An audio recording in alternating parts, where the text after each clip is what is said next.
Vamos então falar de budismo, mas numa perspectiva cristã conservadora, a partir do Dicionário de Religiões, Crenças e Ocultismo da editora Vida. E aí, resumindo, numa perspectiva histórica e dicionarizada, o budismo ele foi fundado por Gautama entre 563 a 483 a.C., e relatos sobre sua vida estão repletos de fatos e também de fantasias. Com 29 anos de idade, renunciou ao direito legítimo do poder político, deixou sua esposa e filho para trás, tornou-se um mendigo e vagueou de um lugar para outro em busca da verdade. Ele experimentou por algum tempo o brahmanismo, mas ficou totalmente desiludido. Logo depois dedicou-se a um período de intensa meditação e recebeu a tão esperada iluminação, que lhe valeu o título de Buda. E aí, no caso aqui, deixa eu ver aqui, peraí. Gautama, ele passou o... E aí, nesse caso aqui, continuando a nossa fala, né? Gautama, oh meu Jesus, parece Gautama. Gautama passou o resto de sua vida viajando, ensinando sobre religião, ou melhor, a filosofia que lhe daria multidões de seguidores nos séculos vindouros. Só para observar, né? Buda, ou Gautama, ele é conhecido como um filósofo que vagueava em busca da verdade. Ele experimentou a grande renúncia, fundou o budismo depois de uma iluminação a tempo esperada e de intensa meditação. No caso dele, né, depois de muita busca da alma, aos 35 anos de idade, Gautama ele determinou ficar sentado debaixo de uma árvore até alcançar essa iluminação. E esse esforço, aos 35 anos de idade, esse esforço resultou na liquidação de toda a sua ignorância e na aquisição do conhecimento, que se tornou a essência do pensamento budista. Ele chegou àquilo que a gente chama no budismo de Nirvana e no hinduísmo de Moksha, né? Aquela questão onde você chegou no auge, onde você não precisa ficar naquela roda de samsara, né? Naquele vagueamento de ficar nascendo, morrendo, reencarnando e assim por diante. Continuando aqui, em 245 a.C., um concílio de 500 monges budistas reuniu as tradições orais de mais de 3 séculos, organizou-as em forma escrita na língua Pali. Esses textos foram chamados de Tripitaka. O budismo cresceu e espalhou-se rapidamente sob a liderança de Ashoka, e que enviou missionários à Síria, Egito, Macedônia, a Burma e Ceilão, no Extremo Oriente. Naquela época, o budismo era um movimento unificado. Entretanto, como acontece frequentemente, quando um poderoso líder militar morre, obrigado Cláudio Cunha pela presença aí online, e aí, quando o líder militar morre, seus seguidores anteriormente unidos sob sua liderança, separam-se em várias facções. O Império de Ashoka não foi exceção. Uma divisão geográfica e filosófica ocorreu logo depois de sua morte. Como resultado, surgiram 2 sistemas de pensamentos. Theravada, no sul, que preservou a língua Pali, e o budismo Mahayana, no norte, onde a linguagem e a literatura foi o sânscrito. Esses 2 partidos principais dividiram-se em seitas múltiplas, que atualmente constituem o budismo. No sentido bem estrito, o budismo não é realmente uma religião, se esta for definida como uma crença numa entidade divina ou sobrenatural, ou se oração, sacrifícios, conceitos de uma vida futura constituem componentes vitais.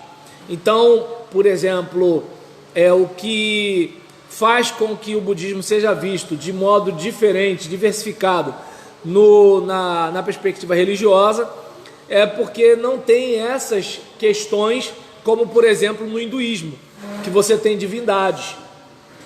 Continuando aqui, deixa eu ver, Gautama não negava a existência das divindades, mas as considerava inúteis para a vida cotidiana. O budismo, portanto, é chamado de religião do ateísmo prático. Nancy Wilson Ross, entretanto, destaca corretamente que não é certo classificar o budismo como ateísta, no sentido mais profundo do termo. Abrindo aspas aqui para a citação dela, o ensino budista em relação à verdadeira natureza da alma ou do ser provavelmente justifica, em parte, a alegação de que é uma forma de ateísmo. De fato, o budismo não é mais ateísta do que teísta ou panteísta. A acusação de ateísmo dificilmente seria bem colocada na porta de um mestre que era capaz de declarar sobre o universo ou cosmos em sua totalidade. Existe um não nascido, não originado, não feito, não composto, onde não há mendigos, não haveria escape do mundo dos nascidos, originados, feitos e compostos. O budismo causou um grande efeito nos Estados Unidos, particularmente na costa oeste. O primeiro templo budista na América foi construído em 1898 em São Francisco. Em 1942, suas comunidades na América foram incorporadas com 100 mil membros. Há uma estimativa de que existiam 270 mil budistas em 1990. Um movimento separado, conhecido como Nichiren Shoshu da América, foi formado, o qual mostrou ser atraente. Opa, muito obrigado, tá, Evanice? E aí, o qual mostrou ser atraente para muitos americanos não asiáticos. Outra modificação do budismo que teve uma considerável influência na América e possui o Nichiren Shoshu como uma denominação separada é o Zen budismo. Existem ramificações de cada um desses movimentos nas maiores cidades por todo o país. Vamos aos ensinos. Como os Brahmanes, Gautama abraçava a ideia da reencarnação. A salvação é o supremo escape do ciclo de renascimentos. Outros conceitos hindus, não vamos esquecer, né, que o budismo ele nasce na Índia, só que ele acaba tendo uma consolidação maior no Oriente, no Extremo Oriente, principalmente no contexto japonês, como a gente sabe. E aí, seguindo aqui, outros conceitos hindus, entretanto, como o sistema de castas e a validade dos escritos dos Vedas eram rejeitados por Gautama. Uma ideia central do pensamento oriental é a noção de que a avidya, ou ignorância, é a raiz de todo mal. O budismo adota esse conceito. Gautama desenvolveu uma maneira de acabar com a ignorância de uma forma diferente de todas as abordagens formuladas em sua época. Ao considerar o rigor do ascetismo de um lado e o hedonismo descontrolado do outro como meios funcionais de se adquirir autodisciplina e controle, rejeitou ambos, ou seja, tanto o ascetismo, que é você se privar praticamente de tudo, em busca de uma iluminação espiritual ou consagração, dependendo da perspectiva religiosa. Ele também deixou para lá o hedonismo, que é a busca do prazer, que é o prazer no centro, certo? No centro da vida. Rejeitou ambos como um fracasso, os quais destruíam o que era fundamental na natureza humana, ou seja, a paixão e o desejo. Faz parte da vida humana isso. Sua filosofia está agregada nas 4 nobres verdades. Quais seriam elas? 1. O sofrimento é universal. 2. O sofrimento é causado pelo desejo. 3. Eliminar o sofrimento é descartar o desejo. 4. Um caminho deve ser seguido a fim de se alcançar isso, o renascimento final. Então a gente verifica que todo mundo sofre. Claro, o pobre acha que o rico não sofre. Oi? Oi? O quarto é: um caminho deve ser seguido, a fim de se alcançar isso, que é o renascimento final. Então, quando você pensa naquele último renascimento, onde você sai da roda, sai do vagueamento, sai de Sansara, né? E você, opa, cheguei, sou um iluminado, acabou, né? Então, a gente verifica que, assim, voltando ao que eu estava falando sobre sofrimento, o pobre acha que o rico não sofre, né? O patrão acha que o empregado não sofre, porque não tem tanta coisa, né, para resolver em relação à burocracia, assim por diante. Os pais acham que os filhos não sofrem, a criança acha que o adulto não sofre. Então, todo mundo está sempre sofrendo, sempre. Só que, o que dificulta a nossa vida? O desejo, porque o desejo está relacionado a alguma coisa que a gente não tem. A criança quer ser adulto, o velho quer ser criança, o jovem quer ser independente, né? E por aí vai, né? Então, o camarada, né, que é solteiro, ele quer se casar. O cara que está casado quer viver como solteiro. A mulher queria, a vida de homem é muito mais simples, eu queria ter nascido homem, né? Então, ou seja, a gente verifica, né, que assim, homem querer ser mulher não, né, gente? Porque aí tá ok, então aí, em relação a isso, viu que de mulher dá pra falar porque não tem neura. Agora homem, aí já rola, né? Olha aí. Tudo é hétero. Então, tá ok. Aí, em relação a isso, eu não sei se dá para perceber, obrigado pela presença, Delson, no meu modesto Facebook.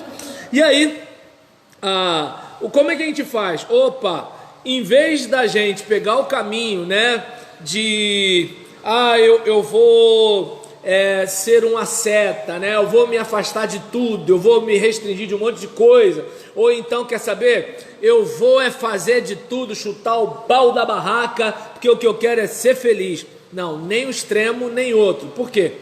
Porque é justamente o desejo, né? Aí eu lembrei quando o sol bater na janela do seu quarto, né? Tudo é dor e toda dor vem do desejo de não sentirmos dor. Então, você fica querendo uma vida ideal, e esse desejo dessa vida ideal é que causa sofrimento, porque você vive a vida real, né? Então, por exemplo, não vou falar o nome do colega, né? Mas ele citou um negócio, né, em relação a um pedido que a esposa fez, e eu falei assim: você casou ontem, né? Então, quem é casado, né, com todo respeito às irmãs, né, quem é casado sabe o que é conviver com uma mulher, né? Quem namora não sabe, acha que sabe, entendeu? E aí, nesse caso, eu só disse que sabe o que é conviver, eu não descrevi a realidade, entende? E aí, nesse caso, tem homem que chora? Agora é o Delson, entendeu? Então, onde eu quero chegar aqui com esse raciocínio? A vida como ela é desse jeito, né? E aí, qual é a situação, por exemplo? Muitas vezes a gente pensa o quê? Quer saber? Como diz, acho que é o Péricles que canta, vou largar o freio, né? Então, assim, soltar o freio, desculpa, eu não domino a música, foi mal. Aí é soltar o freio, né? É largar? Gente, eu não entendo, eu escutei o samba por alto, entendeu? Mas vocês entenderam. Ou seja, quem conhece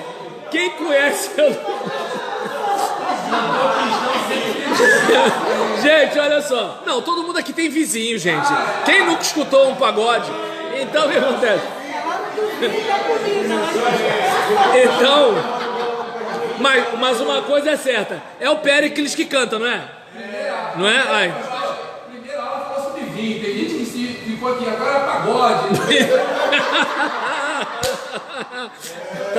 Pé na areia. Agora vamos lá. Aí nesse caso aqui,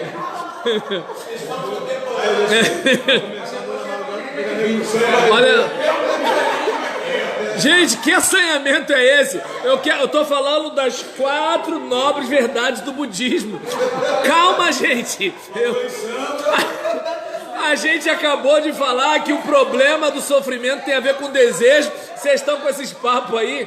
Então, observa bem. Aí o largando o freio ou soltando o freio, aí o que acontece? Beleza, ele vai, vou largar essa mulher e vou arrumar outra. No início vai ser tudo bacana, mas o tempo vai passar, né? E aí voltando para um outro samba que esse eu lembro, né? Ai meu Deus, que saudade de Amélia. Ou seja, o camarada ele pensou o seguinte: agora eu vou ser feliz. Só que aí, vocês lembram disso também, gente? Eu pensei que isso aí era antigo. Aí o que acontece? Aí, por exemplo... tá certo. Então, eu tô percebendo que vocês conhecem mais do que eu imagino, hein? Agora, em relação a esse caso aqui, eu não sei se dá para perceber que, assim, de acordo com as 4 nobres verdades do budismo, você vai verificar que, assim, se eu for descartando o desejo, eu elimino o sofrimento. Por quê? Porque eu não fico com a ideia fixa no mundo ideal, no mundo cor-de-rosa, no mundo sem dores. É aquele caso, olha, o mundo é esse aí. Então, é aquela questão, por exemplo, se tem para mim uma coisa complicada, é quando eu levo meu filho para fazer exame de sangue. Porque tem aquela moça da enfermagem que é humilde, você explica, porque assim, meu filho é forte mesmo, forte, pesado. Então você vai segurá-lo pensando assim, ele tem 3 anos, não vai nessa que ele vai se soltar de você. Tu tem que segurar mesmo. E aí nisso, moça, olha só, quer ajuda? Pai. Aí quando ele dá aquele puxão e arrebenta tudo, puxou. Aí, né, aquele caso, né, dá aquela raiva, né, porque é o seguinte, eu falei, entende? Eu não entendo de enfermagem, tá dando pra entender assim, eu não entendo de enfermagem, mas eu conheço meu filho, meu Deus do céu, eu posso não entender de enfermagem, eu posso não saber achar uma veia, mas o meu filho eu conheço. E aí o que acontece? Diante de uma situação dessa, qual é a situação? Ele pode ter só 3 anos, mas esse é o mundo que ele vive, né, e ele vai ter que lidar com o adulto. Meu filho, ele, por exemplo, como criança, né, ele acha que ele é íntimo de todo mundo, e vai, encosta nos outros, bota a mão, pega as coisas e tudo tal. Aí eu pedi desculpa pro moço na sala de espera, e não, ele é criança. Eu falei, eu sei, moço, mas tem adulto que não entende isso. Ah, mas isso é um absurdo. Eu falei, mas tem esses absurdos, moço, e o meu filho vai viver num mundo que tem gente como essas. Tá dando pra entender? Então, ou seja, por mais que eu queira poupar o meu filho, ele vai viver nesse mundo de gente cruel, de gente covarde, de doido, entende? É esse mundo que ele vai viver. E aí qual é a situação? Às vezes a gente quer, assim, como seria bom e tal. Não, acontece. A gente vive num mundo que, assim, existe câncer, violência, político corrupto, entende?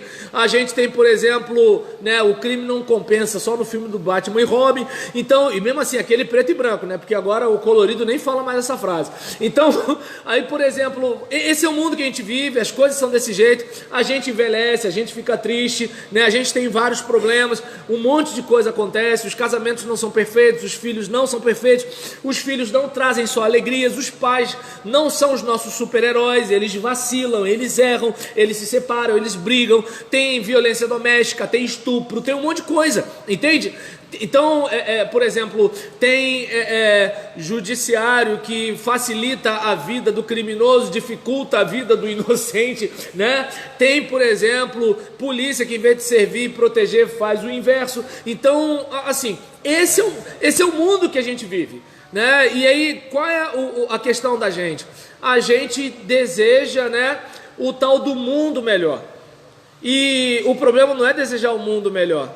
O problema é que, assim, nessa coisa de não entender que a vida é o que é, aí a gente começa a sofrer, porque, mas não devia ter sido desse jeito, não devia se fazer assim, não devia não sei o que lá. Gente, eu só vou sofrer porque, assim, devendo ou não devendo, aconteceu.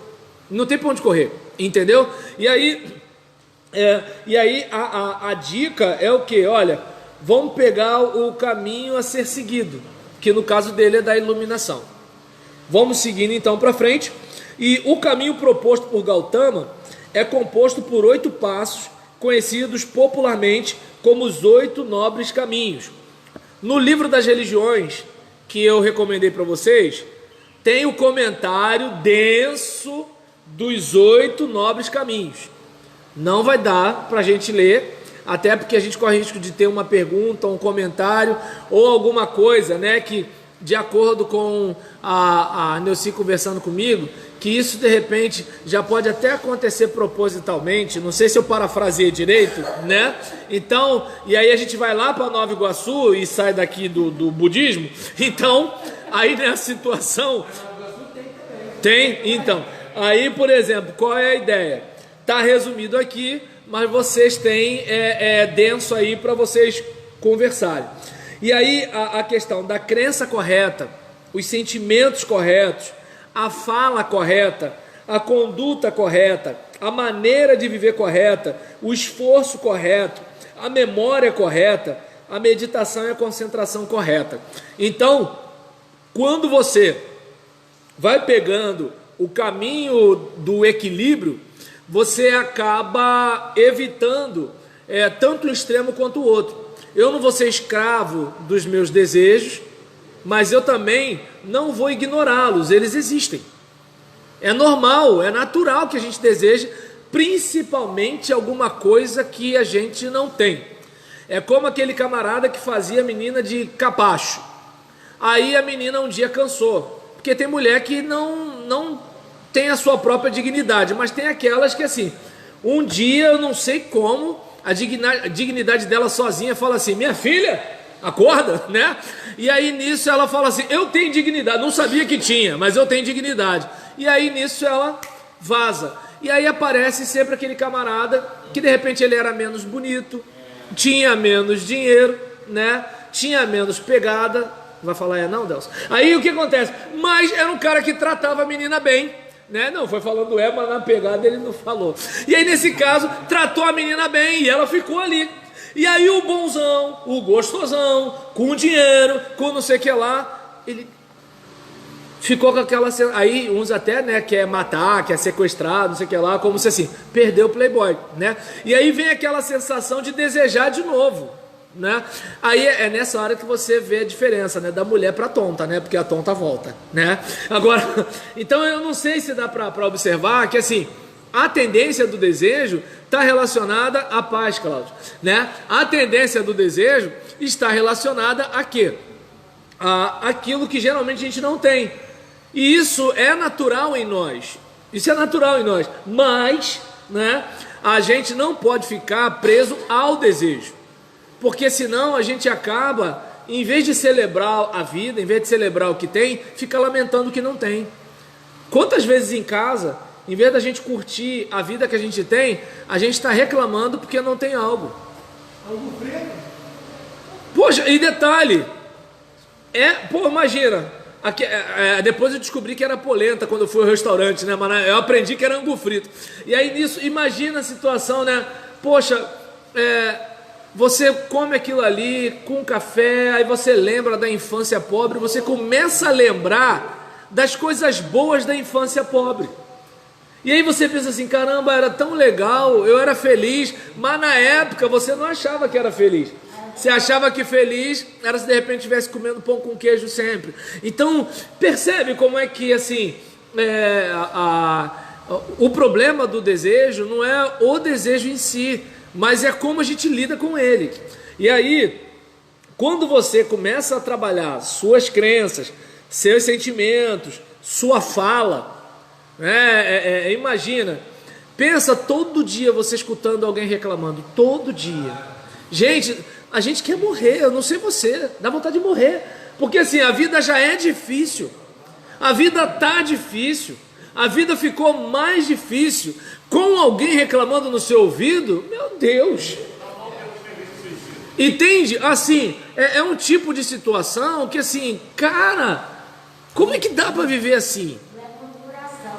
Entende? E assim, gente, eu não sei se dá para perceber, até mesmo, né, até Moisés chega para Deus e fala assim, o que eu fiz? Por que o Senhor está fazendo isso aqui? Por que o Senhor está fazendo isso comigo? Entendeu? Mulher que reclamava? Entendi.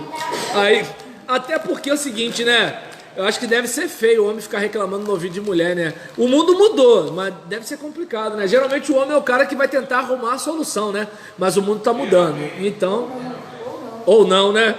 Então, eu sou da antiga, né, gente? Então, se o indivíduo ele segue esses princípios, torna-se um arhat. Com a eliminação da ignorância, o budista então fica livre para entrar no nirvana, né? Então ele já está chegando no nível de iluminação diferente, e o karma ele é explodido e termina o ciclo dos renascimentos. Então observa bem, aquela questão, né, de você ficar sofrendo as retribuições das decisões do passado. Por que o hindu não tinha aquela ideia de compaixão e de solidariedade com o cara que estava na miséria? Não, tu tá assim por tua causa mesmo, entendeu? Eu tô na boa por minha causa, tu tá nessa braba por isso aí.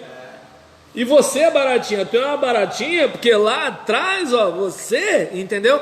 Então é uma coisa mais ou menos assim. Aí, por exemplo, quando você chega no nível, você não tá mais, né, naquela roda.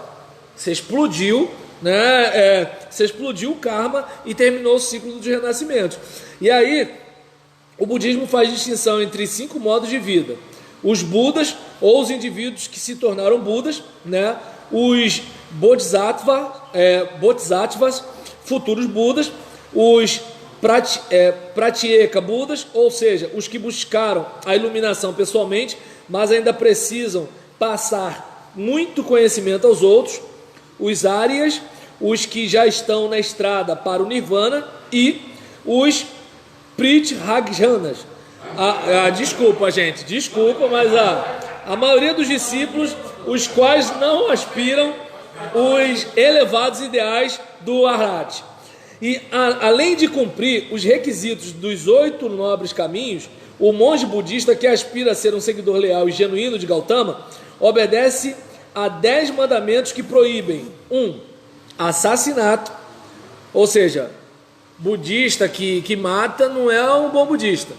É que nem o pessoal falar de bandido evangélico. Assim, os valores cristãos não permitem nem que a gente fique xingando as pessoas. Quanto mais agredindo fisicamente, quanto mais matando, certo? Mas eu acho que o Fantástico fez uma reportagem desse tipo, tudo bem. E aí nesse caso, o jornalista estudou, né? Então não vou discutir. Aí nesse caso, 1. Assassinato. 2. Roubo. Budista que rouba não é um bom budista. E aí, fornicação. Vocês pensavam que isso era só coisa de crente, hein? Olha aí, ó. Você que quer deixar a igreja evangélica para ser budista, olha aí, não pode fornicar também no budismo, tá ok? E aí nesse caso, fornicação, mentira, o bom budista não pode mentir. 5. Ingestão de bebidas alcoólicas, o bom budista não pode beber. Olha aí, ó. Olha aí, ó. Você que é crente, que bebe o vinho porque está na Bíblia, entendeu? E quer beber outras coisas que não estão na Bíblia, olha aí, ó. E aí, continuando aqui, o corpo pede, cuidado com o desejo, ó. Desejo, sofrimento, fica ligado, entendeu?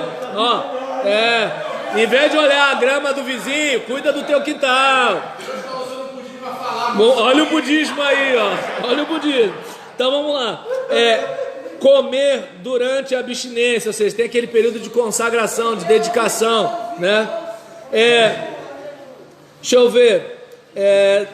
Dançar, cantar e todas as formas de diversão mundana. Olha aí, ó, tá vendo? O bom budista, ele se reserva. Usar perfumes e outros ornamentos. Olha aí, ó, tá vendo? 9. Dormir em camas que não estejam armadas no chão. Fica ligado. E 10. Aceitar ouro ou prata como esmola. Não, se é ouro e prata eu não aceito como esmola. Me dá qualquer outra coisa, ouro e prata não. Então, fica ligado, né? E aí, aí agora vem alguns dados a seguir, né? Como a gente falou que a perspectiva é uma perspectiva cristã conservadora. Os dados a seguir fazem uma comparação entre o budismo e o cristianismo com relação a Deus, pecado, salvação e futuro e moralidade. Bem, Deus. No agudo contraste com o cristianismo, o budismo não adota a noção de um Deus pessoal imanente e transcendente. Ao invés de um ser composto por uma personalidade tripla, trindade, a noção budista de Deus é mais um processo de transformação. Tradicionalmente, os budistas são classificados como ateístas pela igreja. Nos tempos modernos, a apologética do cristianismo clássico é temperada por uma atitude mais tolerante e liberal. A mistura do cristianismo, influenciado pelo existencialismo e idealismo especulativo, resultou no maior paradigma dos últimos 150 anos. Uma cosmologia científica mais moderna levou os teólogos, tanto católicos como protestantes, a repensar toda a doutrina da existência de Deus. Como resultado disso, temos uma atitude de tolerância e abertura. Hans King articula claramente esta posição. Hoje, abre aspas, a visão cristã do budismo enfatiza mais a informação e não a denúncia, a complementação ao invés do antagonismo, o diálogo e não o proselitismo, falar de Cristo a pessoas de diferentes crenças, ao invés de ganhar descrentes para Cristo. Claro, isso aqui é Hans King, não quer dizer que todo mundo, pensa como ele. Embora os cristãos mais conservadores rejeitam os paradigmas modernistas, mesmo assim eles também desejam estar em diálogo ativo com os budistas e os membros de outras crenças. Entretanto, para as igrejas que adotam as antigas confissões de fé, a questão da existência de Deus simplesmente não é um problema. O próximo item, pecado. Para o budista, o pecado é um conceito conhecido como tanha. Este termo muitas vezes é traduzido como luxúria e significa toda concupiscência ou desejos lascivos que crescem na vida de um indivíduo. O cristianismo não ensina que todos os desejos sejam pecaminosos, somente os que descambam para a autogratificação violam as leis morais de Deus. O cristianismo sustenta que o pecado é original e real, ou seja, está ligado à natureza do indivíduo e também às suas ações. A raça humana foi concebida no pecado e na rebelião ativa contra o Deus vivo. Existe uma similaridade marcante entre 4 dos 10 princípios do pensamento budista e 4 dos 10 mandamentos do judaísmo e cristianismo. Ambos proíbem o roubo, o assassinato, o adultério e a mentira. Entretanto, quebrar jejuns compulsórios, dançar ou dormir numa cama acima do solo não consiste em violações da lei moral de Deus na Bíblia. Portanto, não são pecados. Para os budistas, todo e qualquer desejo resulta em pecado. No pensamento cristão, é pecado não desejar o que é correto, amar a Deus, amar ao próximo, etc. Então você percebe que assim, lembra a preocupação do budismo com o desejo é justamente a evitar o sofrimento decorrente do desejo. Então, à medida que você vai amenizando esse desejo, você acaba sofrendo menos.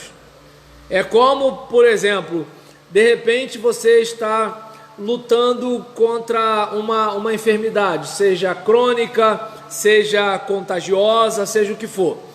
Se você não fica naquela fissura de assim, eu vou ser mais feliz se eu não tiver esse problema, você vai passando pela fase de um modo diferente, mas você pode estar são. Se você estiver insatisfeito com a sua vida, e assim, eu não estou dizendo, como é que eu posso dizer, não estou falando conformado, estou falando insatisfeito. Pode parecer a mesma coisa, mas é diferente.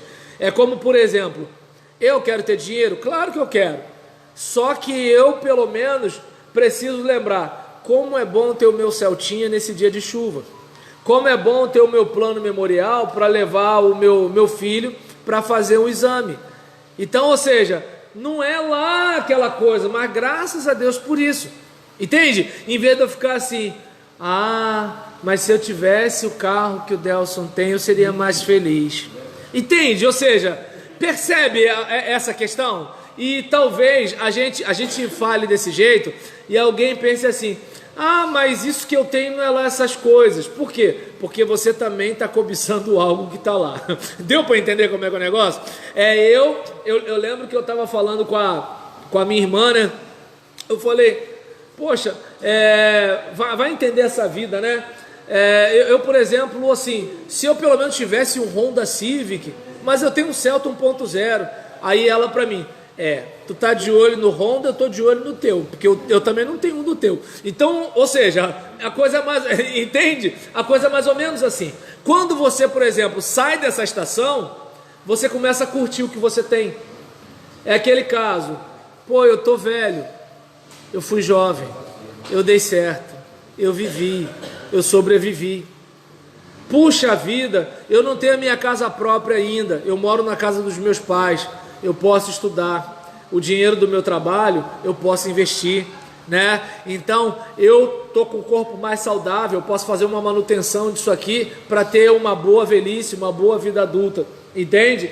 Ou seja, aquela questão de você não se deixar levar pelo desejo, principalmente baseado na ausência. E aí, talvez alguém possa dizer assim, mas que isso, você é um pastor, você está falando tão bem do budismo. Eu não sei se dá para perceber que o que eu estou pegando aqui é algo que, se a gente parar para pensar, a gente tem princípios cristãos que vão por esse caminho.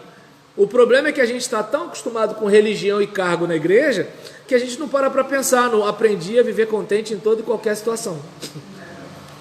Mas vamos lá. E aí, seguindo aqui, salvação, meu Deus do céu, o relógio. Salvação. Para o budismo, salvação é fundamentada em duas áreas de ênfase. Primeira, a libertação do ciclo de renascimentos, ou cessar de existir.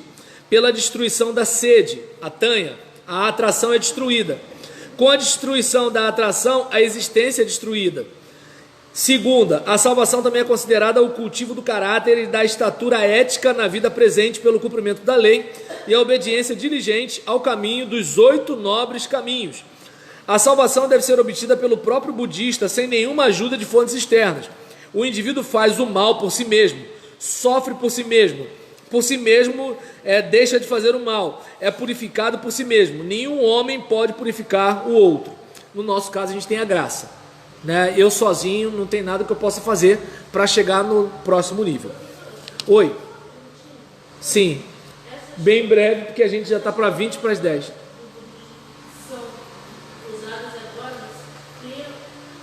Bem, todos os valores do cristianismo são aplicados nos dias de hoje. Não sei se deu para responder. É que nem, por exemplo, você vai ver o próprio Islã. Tem coisa que uns doidos estão fazendo aí que não é bem o Islã. Porque você conhece budista. Eu estou entendendo. Aham. E eu conheço muitos evangélicos, entende? Então, assim... mas aquele caso, uma coisa é Buda, outra coisa são os seus seguidores. Ainda tem isso também, exatamente. Isso. É que nem, você tem, por exemplo, Jesus lá, o movimento na Palestina.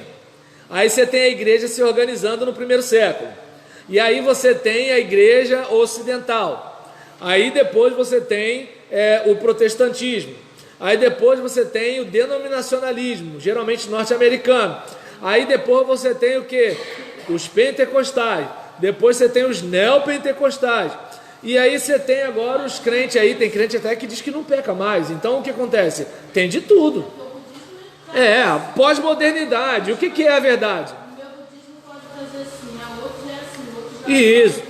A minha igreja também, entende? Numa as irmãs não podem raspar sovaco, na outra as irmãs não podem botar calça comprida, na outra os irmãos não podem usar calça jeans, na outra o irmão não pode ter bigode.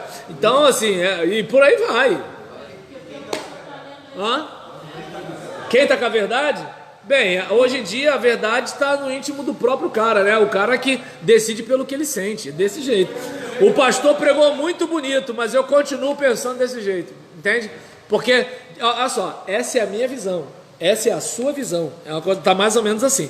E aí, nesse caso, deixa eu ver, falei isso. O contraste entre o budismo e o cristianismo é claramente visível. Em oposição à ideia budista da auto-obtenção da salvação, o cristianismo ensina que Deus enviou seu Filho unigênito ao mundo para viver uma vida sem pecado, morrer na cruz, parará, e tudo aquilo lá que a gente sabe, né? Então, deixa eu ver aqui um outro contraste entre... Deixa eu ver aqui... Os budistas nas escolas Mahayana e Theravada divergem das ideias da salvação e da vida após a morte. O primeiro grupo acredita que um Buda chamado Bodhisattva está presentemente vivo numa esfera celestial e ainda se encarnará em forma humana. Esta pessoa é objeto das orações e da devoção. É interessante notar que neste ponto o budismo encontra muitos paralelos com o cristianismo. Acredita-se que o Bodhisattva acumulou um tesouro de méritos que é usado pelos que dirigem sua fé a ele. Similarmente, é o mérito e a justiça de Cristo, os quais justificam o pecador que se voltam para ele pela fé. O Bodhisattva vem à Terra encarnado como Jesus. Finalmente, a crença em uma esfera celestial na religião do assim chamado ateísmo prático soa um tanto paradoxal, porém, é um ponto para o qual ambos, budismo e cristianismo, convergem. Quanto à questão da moralidade, a moralidade budista desenvolveu-se a partir de uma reação contra o hinduísmo. Nelson, por favor, pede só 10 minutinhos de tolerância, tá? Para a gente terminar aqui. Ao protestar contra o sistema de casta e a classificação que ele faz da sociedade de classes superiores e inferiores, lembra do hinduísmo, né? O budismo propôs uma ética de igualitarismo. Ele não se preocupa tanto com os rituais e cerimônias externos, mas com uma ênfase no estado interior das questões da alma, como no cristianismo. Opa, perdão, eu me perdi aqui. Não é o meu não, é de alguém aí. Como no cristianismo, o amor torna-se o princípio supremo da ética e conduta moral para o budista. O que este perde de vista, entretanto, é a ética de amor voltada para Deus. O amor é o meio de vencer o ódio e todas as outras formas do mal. Outro constante agudo entre o budismo e o cristianismo é a mescla que o primeiro faz das leis morais com observâncias cerimoniais. O ensino de que é errado cometer assassinato ou roubar está ao lado de mandamentos como evitar dormir numa cama acima do chão ou jejuar durante períodos determinados de tempo. Você vai reparar que, por exemplo, independentemente das diferenças, você vai ver que, principalmente em lugares como o Japão, em alguns lugares orientais, existem costumes relacionados a isso aqui. Você pode ver, inclusive, em filme, ninguém fala. É como, por exemplo, festa junina no Brasil. Todo mundo faz, mas a origem é religiosa, né? Hoje não é mais, mas a origem é. Talvez por isso que muitos evangélicos vão ter dificuldade com a festa junina por causa da origem. Mas hoje em dia, né, quem está com balde de litrão, barraca do beijo, não tá pensando em São João, São Pedro, Santo Antônio, tem certeza absoluta. Mas vamos lá. E aí nesse caso, aí por exemplo, o budista não pode tomar quentão, né? Crente eu acho que não devia também. Aí nesse caso aí, de novo, ó, o budista ligando. Então, os budistas Mahayana, conforme já foi declarado acima, acreditam na existência de Bodhisattva celestial a quem as orações são dirigidas, mas não existe um conceito de expiação com sangue pelos pecados. Para o budista, quem falha em obedecer à lei moral e cerimonial, existem duas alternativas. Primeira, o desejo de guardar as leis e seguir os 8 nobres caminhos, e isso se torna uma contradição, porque o desejo em si é proibido. Segunda, o que lhe resta é entregar-se à indiferença ética, o que para ele é muito menos nobre, porque na indiferença você não tem culpa, certo? E aí, concluindo aqui, existem muitas variantes do budismo, né? Conforme a gente falou aqui, assim como há muitas denominações dentro da cristandade. Foi o que a Evanice falou e o que eu falei, certo? Os dois maiores grupos, Mahayana e Theravada, são divididos geograficamente entre norte e sul da Ásia. O budismo, diferentemente do cristianismo, não é uma religião missionária, o que significa que os esforços em prol do proselitismo são mínimos. É o pessoal que vai para conhecer. No nosso caso, é a gente que sufoca os outros. Vamos para a igreja, tem até o hino, né? Ó, vem. Entendeu? Nesse caso, né? Mesmo. Oi. Isso, exatamente. Na realidade, eles são espíritas. Aí segue lá uma linhagem do budismo, mas cada um. Então tá. E aí, nesse caso, não, porque tem evangélico também que acredita nesse negócio. Mas aí, Fechando aqui, mesmo assim está classificado como a quarta maior religião do mundo, atrás do cristianismo, islamismo e hinduísmo, pois afirma ter mais de 311 milhões de adeptos. O budismo experimentou uma grande popularidade nos últimos anos. Por exemplo, em 1989, o governo do Camboja tornou o budismo a religião oficial do Estado. Simultaneamente, budistas Theravada e Nichiren Shoshu espalharam ativamente seus ensinos em Singapura. Em outros países, contudo, os monges budistas não são bem recebidos. No Sri Lanka, houve perseguições contra monges budistas por causa de suas manifestações contra o governo. A China persegue intensamente o budismo, a fim de fazer proliferar a revolução cultural. Vocês devem lembrar lá atrás, né, Revolução Cultural, aquela questão, né, e tal, né. Não é bom nem falar, porque senão o YouTube pode dar problema aqui. Então, a falência da União Soviética, na dúvida, Vinícius, na dúvida é melhor não falar, entendeu? Aí nisso, a falência da União Soviética e o subsequente relaxamento das perseguições religiosas favoreceram o crescimento do budismo e do cristianismo. Templos budistas voltaram a ser construídos em Moscou, São Petersburgo e outras cidades da antiga União Soviética. Em julho de 91, os budistas celebraram 250 anos como uma religião reconhecida na Rússia. Em novembro de 1990, uma estátua de Buda de 10 metros de altura foi inaugurada em Baltimore, Maryland, Estados Unidos, como um sinal de boa vontade por parte dos diplomatas e homens de negócios japoneses para melhorar as relações entre os dois países. Em outubro de 90, foi realizada a 17ª Conferência Geral da Comunhão Mundial Budista em Seul, na Coreia do Sul. A sede norte-americana do budismo na América localiza-se em 1710, Otávia, São Francisco. Né? Então, tá aqui, né? E depois a gente pode bater um papo sobre alguns pormenores aqui para a gente conversar sobre budismo, mas acredito que não vai dar tempo e a gente deve falar sobre o Islã, o judaísmo no nosso próximo encontro. Oi.